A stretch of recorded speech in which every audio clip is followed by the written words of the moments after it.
శ్రీ గురుభ్యో నమః. సద్గురు శ్రీ శ్రీ శ్రీ చంద్రశేఖరేంద్ర సరస్వతి మహాస్వామి శ్రీపాదుకాం పూజయామి నమః.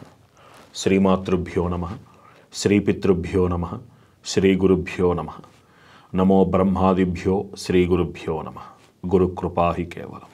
వైబ్రెంట్ భక్తి ప్రేక్షకులకి మకర సంక్రమణ శుభాకాంక్షలు. భోగి సంక్రాంతి శుభాకాంక్షలు. మకర సంక్రమణం అంటే ఏమిటి, ఆ రోజు మనం చేయాల్సినటువంటి విధి విధానాలు ఏమిటి అనేటువంటి ఒక అనుమానం ప్రతి ఒక్కరిలో కూడా మనకి జనిస్తూ ఉంటుంది.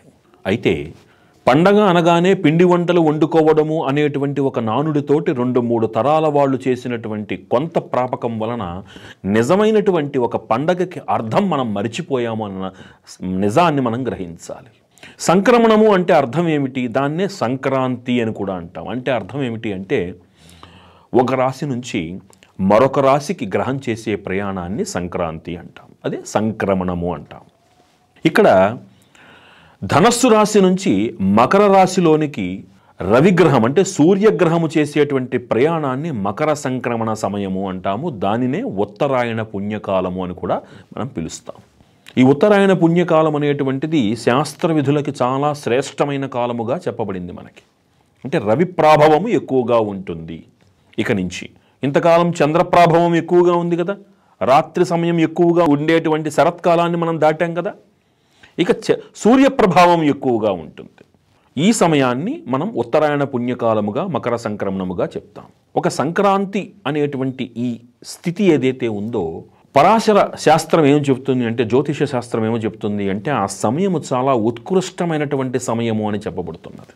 ఆ సమయంలో మనం ఏం చెయ్యాలంటే సుష్టుగా భోజనం చేసి బోర్లు పులిహార తిని పడుకోవడం అంటే కాదు, లేదా కోడిపందాలు ఆడి మనం సమయం గడపడమా అంటే అది కాదు. మరి ఏం చెయ్యాలి అంటే, ఒక మనిషి ఈ జీవితాన్ని జీవించటానికి, ఈ జన్మ తీసుకోవడానికి కొన్ని కారణాలు ఉంటాయి. అవి ఏమిటి అంటే దేవ, ఋషి, పితృ, ఈ 3 యొక్క తరాల వాళ్ళ యొక్క రుణాన్ని తీర్చుకుందికి మనిషి జన్మనెత్తుతాడు. దేవతలు మనకి వైదిక వాంగ్మయాన్ని, వేదసారాన్ని, మన జీవన విధానాన్ని మనకు అందించినటువంటి మహనీయులు వారు.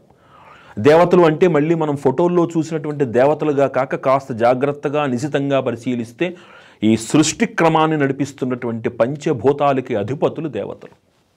అంతే కదా. ఈ పంచభూతాలు లేకపోతే మానవుడి యొక్క ఉనికికి అర్థం ఉన్నదా? నేను చూడని దేవుడి గురించి నాకెందుకయ్యా అనేటువంటి మూర్ఖులు మన చుట్టుపక్కలే ఉంటారు. వాళ్ళకి మనకు సమాధానం చెప్పాలంటే కనిపించేటువంటి ప్రకృతి కూడా దైవమే మనకి. ఎందుకంటే ప్రకృతి ఉనికి లేక మనిషి ఉనికి లేదు కాబట్టి. ఇక ఋషులు ఈ సృష్టిలో ఉన్నటువంటి ఈ సారాన్ని, దైవీకమైనటువంటి సారాన్ని తమ సాధన ద్వారా వారు తెలుసుకుని దార్శనికులై, ద్రష్టలై మనకు అందించినటువంటి ఋషులు. ఇక పితృదేవతలు, మన పూర్వీకులు, మన పెద్దవాళ్ళు, వీళ్ళందరినీ పితృదేవతలు. అదేమిటండి పితృదేవతలు అంటారేంటి? నా ఇంట్లో మా తాత, మా నాయనమ్మ, వీళ్ళే కదండి వాళ్ళందరూ. ఒక్కసారి ఈ జీవి దాటిన తర్వాత వాళ్ళు పితృదేవతలు అయిపోతారు, వాళ్ళు దేవతలు అయిపోతారు, వాళ్ళు సమవర్తులు అయిపోతారు. చూడండి, రామాయణంలో అగస్త్యుడు శ్రీరాముల వారికి ఆదిత్య హృదయాన్ని వర్ణిస్తూ దేవతాగణము యొక్క ప్రాశస్త్యం చెప్తాడు. ఏష బ్రహ్మాచ విష్ణుశ్చ శివస్కంద ప్రజాపతి మహేంద్రోర్ధన కాలో యమ సోమో హపాంపతి పితరో వసవస్సాధ్య అశ్వినో మరుతో మనుహు అంటాడు ఆయన. పితరులు కూడా దేవతలే. రామాయణం కన్నా పెద్ద ప్రమాణ గ్రంథం ఏం కావాలి? అగస్త్యుడి కన్నా గొప్ప మహాముని మనకెవరు కావాలి? మనకి వాళ్ళు చెప్పిందంటే శాస్త్రం, శిలాక్షరం అన్నమాట అది. అలా పితృదేవతలకు వీళ్ళకి మనం రుణం తీర్చుకోవాలి. అలా రుణం తీర్చుకునేటువంటి క్రమంలో మనం ఆ రోజున చేయవలసింది ఏమిటి అంటే, ఒకటి, ఎవరి అర్హతను బట్టి వాళ్ళు తమ పెద్దవాళ్ళకి తర్పణాలు వదిలిపెట్టాలి. ఎవరి స్తోమతను అనుసరించి వాళ్ళు వాళ్ళ పితృదేవతల యొక్క పేరుతోటి బ్రాహ్మణులకి దానం ఇవ్వాలి. ఇవి చేయడం మూలంగా ఏం జరుగుతుంది అంటే, మళ్ళీ వాళ్ళ అర్హతను బట్టి ఆ రోజున ఆ సంక్రాంతి సమయం ఏదైతే ఉందో 8 గంటల ఉత్కృష్ట సమయాన్ని వృధా చెయ్యకుండా, సినిమాలంటూ పరిగెట్టకుండా నిర్మలంగా ఒక చోట కూర్చుని తపస్సు అనుష్ఠానం చేసుకోవాలి. చాలామందికి తెలిసే ఉంటుంది, గ్రహణం రోజున చేసేటువంటి తపస్సు 1,000,000 రెట్ల ఫలితాన్ని ఇస్తుంది అని చెప్తారు మనకి. అలా ఒక గ్రహణము, ఒక వ్యతిపాత యోగము, ఒక సంక్రమణము, ఇవన్నీ కూడా ఉత్కృష్టమైనటువంటి సమయాలు ఇవి. ఈ ప్రకృతిలో జరిగేటువంటి ఈ మార్పులని మనం దైవీక బలంతో కనుక వాటిని అనుసంధానం చేస్తే అది ప్రకృతికి మేలు చేస్తుంది అని మన పూర్వీకులు చెప్పారు. కాబట్టి ఆ సమయంలో మనం అనుష్ఠానాలు చేసుకోవడం, పూజలు చెయ్యడం, తర్వాత ఈ దానాలు చెయ్యడము, పెద్దవాడికి తర్పణాలు వదిలిపెట్టడము చేయవలసినటువంటి మహోత్కృష్టమైనటువంటి పని. కాబట్టి ప్రాధాన్యత దేనికి ఇస్తే మనం బాగుంటాము అనేది మనం తెలుసుకోవాలి. అయ్యా, ఇది ఏమైనా నాకు కనబడుతోందా? ఈ దేవతలు ఏమైనా కనబడుతున్నారా? చక్కగా 1 గంట అలా వెళ్ళానంటే కోడి పందాల్లో 1 కోటి రూపాయలు సంపాదించుకుంటాను, సినిమాకి వెళ్తే 3 గంటలు కుటుంబంతో ఎంజాయ్ చేస్తాను అంటే ఎలా ఉంటుంది అంటే, ప్రతి వస్తువు కూడా నిర్ధారణతోనే నిరూపితం కాదు. ఒక చిన్న ఉదాహరణ చెప్పుకుందాం.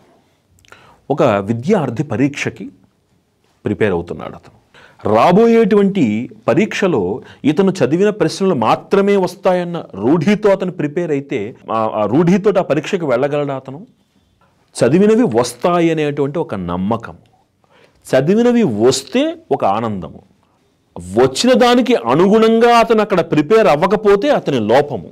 ఎన్ని చెప్పబడుతున్నాయి దీంట్లో? ఒక చిన్న విషయంలో ఒక శాస్త్రజ్ఞుడు ఒక ల్యాబొరేటరీలో పరీక్ష చేస్తాడు.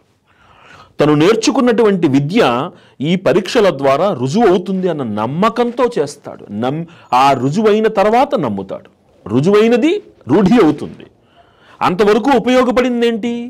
అతను ఎప్పుడూ చూడనటువంటి ఒక వస్తువుని నేర్చుకున్న వ్యక్తి ఇప్పుడు ఆ వస్తువుని తన ప్రయోగంతో చూపించడానికి సంసిద్ధమవుతున్నాడు. అంటే ప్రతిదీ కూడా కళ్ళ ముందు నిలబడితేనే, కళ్ళ ముందు కనబడితేనే రూఢి అన్న నిజాన్ని మనం వదిలిపెట్టాలి. అది ఆ ఆలోచన వదిలిపెట్టి మన పూర్వీకులు మనకు ఒక శాస్త్రాన్ని, ఒక సాంప్రదాయాన్ని అందించారు. ఈ అందించినటువంటి సాంప్రదాయాన్ని నేను పాటించి తద్వారా వారిచ్చినటువంటి ఆ అడుగుజాడలలో నేను నడిచి తద్వారా నేను శుభ ఫలితాలను పొందాలి. పితృదేవత అనుగ్రహము అనేటువంటి ఒక విశిష్టమైన ఒక స్థితి అతి సులువుగా లభించదగినటువంటి ఒక స్థితి. పితృదేవతలకు తర్పణాలు అన్ని నీళ్లు, గుక్కడి నీళ్లు ధారపోస్తే, పితృదేవత అనుగ్రహం మనకి ఉంటే ఒక ఇల్లు ఆరోగ్యంతో, ఐశ్వర్యంతో, సంతానంతో కలకలలాడిపోతూ ఉంటుంది. పితృదేవతలు అంతటి గొప్పవాళ్ళు. అందుకే మన పూర్వీకులు ఏమని చెప్పారు? వర్ణ సంకరము కారాదు అని చెప్పారు. ఎందుకని?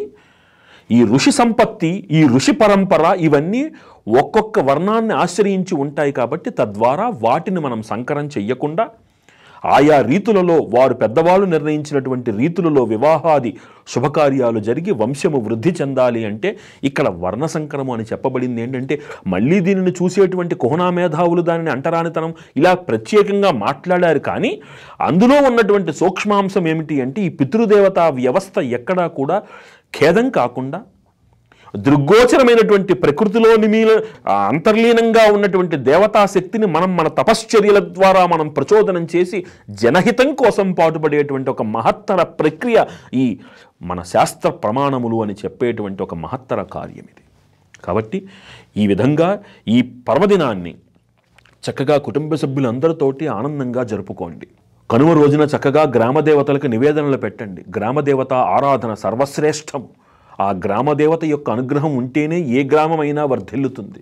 కాబట్టి చక్కగా గ్రామదేవతకి నివేదనలు పెట్టండి. భోగి రోజున చక్కగా మీరు ఇంట్లో చేసుకోవాల్సినటువంటి పిండి పదార్థాలతోటి చిన్నపిల్లలతోటి ఆనందంగా జరుపుకోండి. సంక్రమణం రోజున ఈ విధి విధానాలతోటి అటు అనుష్ఠానము, ఇటు పూజ, ఇటు దానము, ఇటు తర్పణము ఇవి చేసి మీ పెద్దవాళ్ళ యొక్క పరిపూర్ణ అనుగ్రహానికి మీరు పాత్రులు కండి.